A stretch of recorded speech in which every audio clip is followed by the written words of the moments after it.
Hey everyone, Colin once again. Welcome back to the next episode review of Dandadan, episode 6, which I was going to do first, but then the sudden passing away of Tony Todd and Terry Garr, though, so I put those up first, but no problem. But other side, Dandadan episode 6. Crazy, it's still crazy and exciting as it is as usual. Never failed to impress me. So, after picking off, after now that Turbo Granny's inside that cat doll, right, and she lost Ken's balls, so they have to go searching for him now, and now they've taken the form of a big golden marble, and so they're searching. She's not doing anything. They both stomp the crap out of her. It's like, ah! But it turns out his balls, it found its way in the hands of Ira.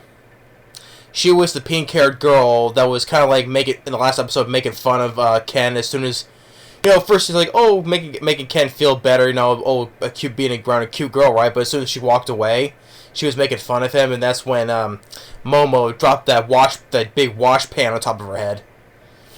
So, now that she's now the part of the main cast, because she was in the intro. So it turns out she's the one who found his, not knowing, his golden ball, and because it was during the night when they were fighting on the train.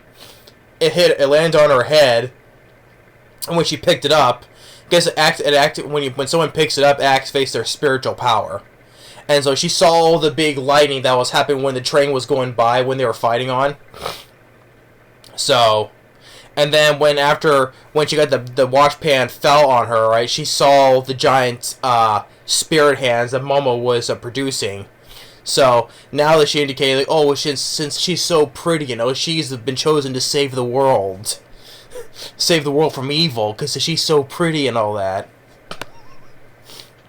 So now she's devised a plan. She's gonna devise a plan. So now she had two of her friends to get some things for, like this book on spirits and this cross, which comes in handy later. But she's like, "Whoa, what is this? What is this? Why does it smell so oily?" And she says, "Oh," he tells her, "Hey, out in the field, do you see that woman in the red dress?" They don't see anything, of course, though. But she's like, "Oh, they'll believe her but she's at the same time she's acting weird." so at the same time, Ken, as soon as he walks into class, so a couple of guys were asking, "Hey, are you going out? Are you going out with Momo? Ayase. I'll just call her Momo, but her last name Ayase. But are they going out with her? And because she is so cute, and it kind of like gets Ken a little bit riled up. Is like, oh, she is, because the more he thinks about it, she indicates that yeah, she is cute, But then the guy starts saying some certain rumors. She's probably done with every guy in school, right? And that kind of gets him mad. It kind of like transforms in front of these guys, holding the one guy like this. Hey, stop spreading those rumors. Who's doing it? And the guy says, "Hey, I don't know." So, and then he just lets go of the guy and just walks back to his desk. And then Turbo Granny snuck into his backpack and said, "Hey, I haven't been to a school in centuries. Looks a lot nicer now." And then he's been now that the whole thing that the guys say that she's cute, he's kind of like avoiding talking to Momo, because hey, the more he looks at her, indicate that she is cute, And so now that he dropped his backpack, and now Carol Granny now she's walking around the campus, and now they're also eating lunch, and it's like, hey, talk about his missing balls again. That hey, Turbo Granny explaining, hey. If someone finds a actor their spiritual powers, but that will put the other person in danger for someone else who can see them now. So now that Ira wants to talk to Momo alone. They go to this abandoned warehouse. Her and her friends pin her down, and she's put the cross to her, like, hey, be gone, evil spirit, and all that. And then, which, the Momo tosses her two friends with the spear hands, throws them. I'm like, yeah, they're dead. They are so dead. They're like, she's picture says, throw them with such welling force, you know. Yeah, they're dead. And then she takes the golden marble, his ball, which Momo sees now. Say, hey, that's Ken's. Well, she didn't say Ken because she refused to say his name yet, but Okirun. But dude, that's Ken's balls, you know. That's his balls. That's his testicle, you know. And I was really putting it against her face. So now Momo's literally getting teabagged right now. I'm like, I'm really seeing that she's being teabagged by somebody's balls, you know. Oh my god. So yeah, she's now being teabagged, and she keeps on shoving it in her face, and then Ken's there because know that they also know about the woman in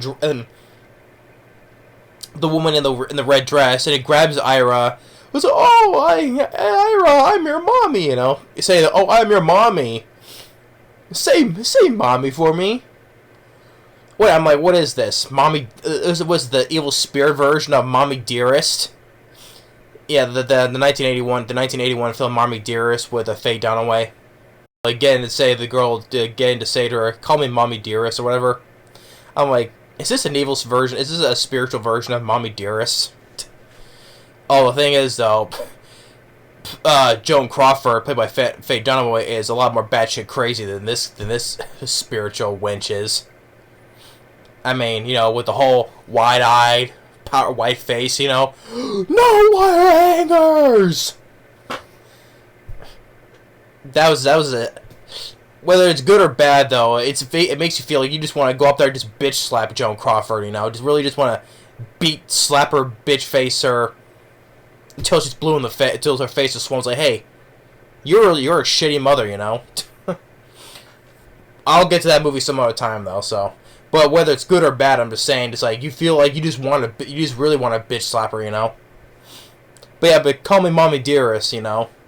And so this whisper like, call me Mommy, come on, say it, call me Mommy. And then, Ken he transforms, he tries to fight, but he gets swallowed. And then, one thing leading to another, you know, say, hey, then Ira gets swallowed. And now but Momo, she can't really fight much because her hands are tied thanks to her friends. And so he's like, hey, why don't you call me Mommy Dearest? I'll forgive you. Come on, say it. And she's saying, like, piss off. In the English dub, of course. Yes, I'm watching this in the English dub. I'm watching this in the English dub, too, so. He's just like, piss off. And then she gets swallowed. And then Turbo Granny walks up, you know, I was like, hey. Well, because it turns out, is the woman in the red dress is actually, his name is Acrobatic Silky. You know, has silky hair and does acrobatics, you know, so Acrobatic Silky is the thing's name. And she tells him, hey, you Turbo Granny's telling you, hey, you need to pay respect to your elder. It says, hey, since you swallowed some of your hair, now she starts burning up, on fire, because it turns out that cross that Ira got, it's a lighter. So they lit the thing inside of her, and she starts burning up, and then eventually she pukes him back out, and it reveals that the cross was actually a lighter. Yeah, it says like gasoline or oil, you know, because yeah, it's a lighter. So she pukes him out, and they're prepared to fight again. So yeah. But also a good part of the character, another good character moment, because remember when I said that how that Ken was mad that people were spreading rumors about her, which turns out it was Ira who was spreading those rumors, those bad rumors about Momo, because of how she made her feel embarrassed having that thing dropped on her head, so she was kind of getting back at her, so she started those rumors, right? But things Momo's friends, her gal friends, because, you know, they talk in those terms like how gals do, like how my first girlfriend's a gal, how like those slang terms, they're always talking right. So Momo's two friends, they talk in like those terms. So her two gal friends, they tell her, hey, Ken stood up for you, there were some rumors that were going around, bad rumors are going around about you, and Ken, he stood up for you and fought for you, and she was, kind of surprised by that. So you get these good moments, like, okay, yeah, he was avoiding because he can't look her in the face because now the guy is to say that how cute she looks, right? He's getting a little flustered about that. But the thing is, like, he stood up for her though, and when she hears about this, she was surprised that he did that for her. So you do get these good character moments as well as the fun humor too. So like I said, the chemistry between Ken and Momo is great.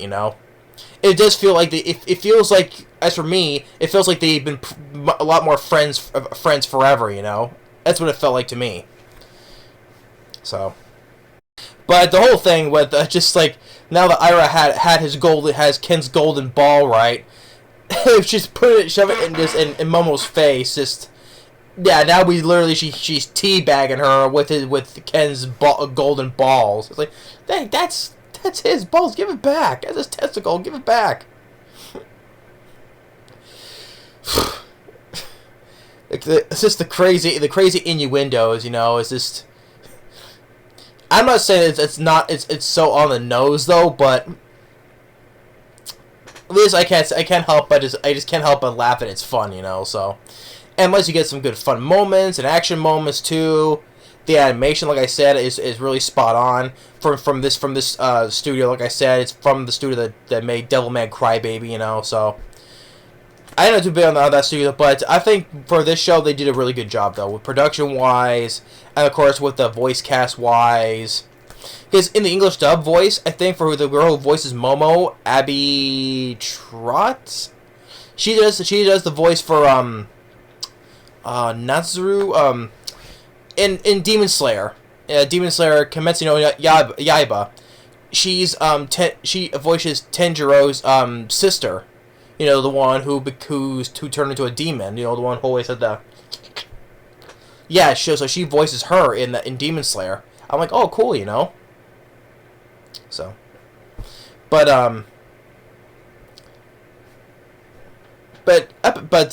voice cast wise, production wise, humor wise, action wise, it's all fun. That's why this show has been a 10 out of 10 for me, because I've been having lots of fun with the show.